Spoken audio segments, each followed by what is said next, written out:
Hello, world and universe. Welcome to the Trevor Donald Experience, Manifest Your Truth. And I've been pondering this all week. I'm primarily doing this for Facebook and my YouTube channel. If you get a chance to check that out, it's called the Trevor Donald Experience on YouTube, the Trevor Donald Experience. But I want to talk about this whole kidnapping situation with Savannah Guthrie's mother, 84-year-old mother, Nancy Guthrie, and maybe give you a Black African-American stance on how I'm looking at this, the optics on this particular strange case. Now with social media, with podcasters, with the national news, there are crazy things taking place each and every day, and this is such a bizarre story. When you have stories like this, I don't like jumping on them right away just for social media clout. I like to see if the story builds and has legs. For example, when it happened last Saturday or Sunday, you jump on the story just for clicks, and then she's kidnapped, and then the next day she's found. And then all this salaciousness and lies goes on. So I wanted some of these stories I wait. And it's been a week, and this is ongoing. Nancy Guthrie, 84 years old, out of Pima County, Arizona, in Tucson. Allegedly, by the authorities, there hasn't been a murder there in 30 years. And I just want to get in and touch on my perspective. I'm not a law enforcement person. I did grow up in inner city urban markets in Chicago and St. Louis, so I've seen all kinds of chaos and disruption ever since I was a kid. And navigating your way through the south side of Chicago in the 70s and 80s, you had to have your head on a swivel and utilize your five senses that God has given you. And I've seen and heard strange things happen all the time. Now, fortunately, in the Black community, most of us do not grow up wealthy, so kidnapping is not a real issue.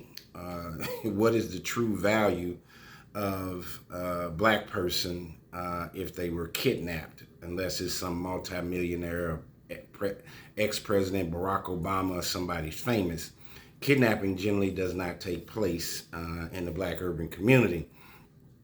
So we know that this is somewhat of an isolated, wealthy, white kind of circumstance to a certain degree, because Savannah Guthrie is the daughter who has been a co-host of the, I don't know what you call it, the NBC's morning show or whatever it's called. I looked up Savannah Guthrie's, or Today Show.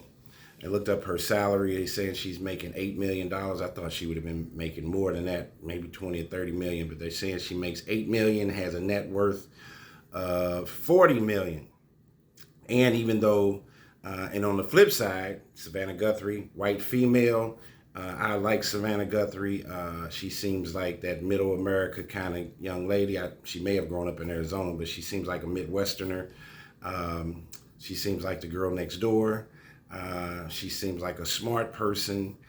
She didn't seem like a overly arrogant or model-looking kind of anchor. I think she was a great fit. If you remember when she started, Matt Lauer was on his way out when his scandal was breaking. I think she maybe had been there a year or two at that particular time, if I have my timeline correct. But Savannah Guthrie went to Georgetown University. She was there with Allen Iverson, was at Georgetown, and a local guy, Jahidi White, who played basketball at Georgetown and was roommates with Allen Iverson. Jahidi also played in the NBA. They were all at Georgetown together. But what in the world is going on with this case? This is so bizarre. 84-year-old Nancy Guthrie has been a week, 7 days, missing, kidnapped, has a history of high blood pressure and a pacemaker, so she's got real health issues. Her gait, her walk is not well. This had to have been planned, 100% planned, and I think this is definitely an inside job. This case kind of reminds me, it gives you the temperament of the O.J. Simpson case, and I'm saying the temperament and the shock value. All eyeballs are on it. We're talking about famous people. Savannah Guthrie, of course, as I said, the Today Show anchor, been there a long time. Her mother being kidnapped. This sounds like the Utah murders with Brian Colbert. If you remember that was such a bizarre case with this guy killing those 5 or 6 college students in Utah. This sounds, for those that are older, it sounds similar to the JonBenet Ramsey case out of Colorado. And also the Elizabeth Smart case 25 years ago, where a young white girl was kidnapped. And so there are some similarities, but for Savannah Guthrie and her family, and seeing what's going on, it feels like she has to feel like she's in the Twilight Zone. She's in the Matrix. The time is slowing down. That she's living a nightmare and feeling out of control. There's nothing she can do. I mean, look at the dichotomy and the hypocrisy in this real life scenario. This woman is an anchor of a national news station. She's known worldwide. And we're talking about NBC, one of the juggernauts in news media. And her mom has been kidnapped, and there's nothing she can do about it. You talk about somebody that has all the resources, fame, fortune, good person, even race plays a part in everything, even being white and a female. The FBI, the feds, the local law enforcement, they're gonna go 100% hardcore trying to get this situation resolved. In the race play part of it, just think about it. If it was Al Roker and his mother got kidnapped, would you have these many eyeballs and optics on it like this, with this news media coverage each and every day, whether it's Fox News, CNN? I don't think so.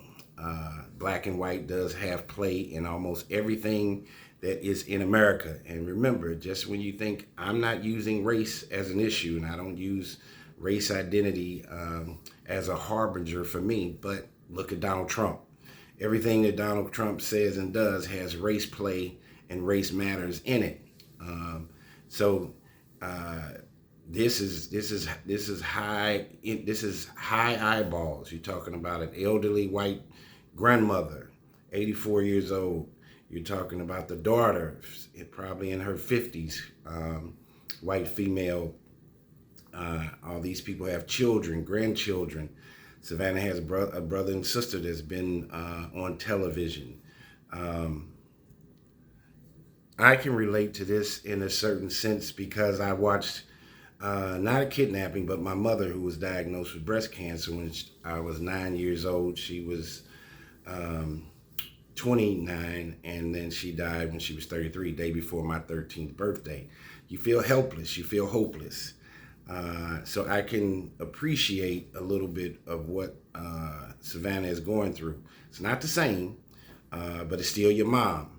And there are things and variables that you don't have any control over. And her situation is playing out in front of the world, which makes it even more stressful. They're talking about the 2 email letters have been sent to channel KOLD, I guess a local news station there, that makes you think that there's some association. People are thinking that the so-called kidnappers are right there locally, and there's been allegations, could this be somebody of Hispanic descent, since they're in Arizona and they can cross the border to Mexico? Is she in Mexico? Based on her health conditions and her physical movements, I find that to be a little bit hard to believe. I think she's there locally, in my personal opinion. Also, the other similarity with the O.J. Simpson case is that there's blood droppings in the front of her house. Cameras have been broken.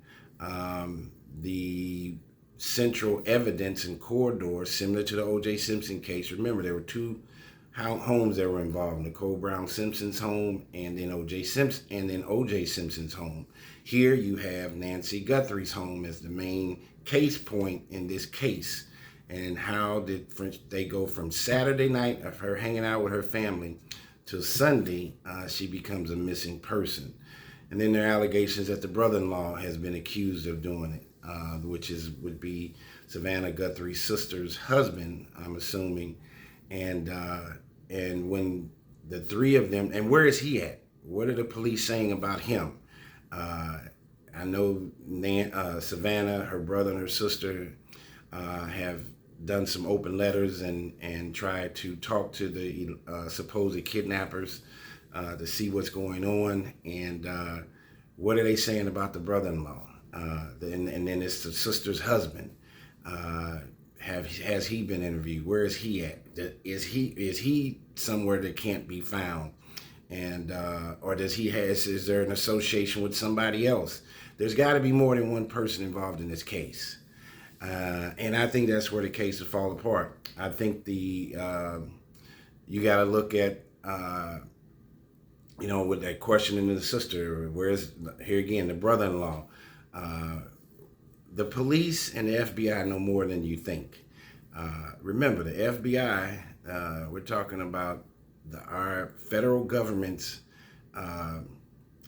central agencies like the CIA, the FBI, they go after folks not only in this country, but outside of our country. Look at the power that Trump has done with ICE and going after folks. People can and will be found. I think the police know more than what they're saying. You got to remember, our government went and found Saddam Hussein in a sand hole in his own country. So people just don't arbitrarily disappear. You have surveillance cameras all over the place. You also have phone towers pinging on the phones. There is a lot of technology that is going on, and I think that the police and the feds know more than what they're telling us.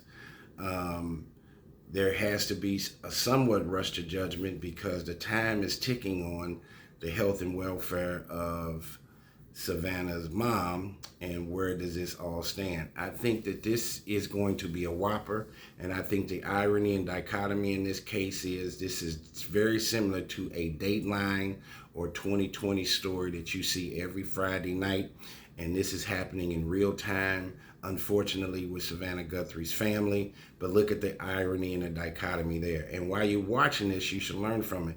Just when you think it couldn't happen to you, it will happen. The unbelievable will become the believable, and the unforeseen will become seen.